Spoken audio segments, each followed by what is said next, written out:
adalah makam Salahuddin dari muridnya Sultan Iskandar Muda.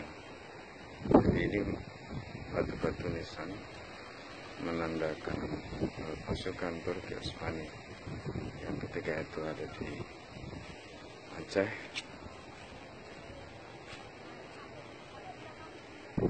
Ini adalah bekas laut.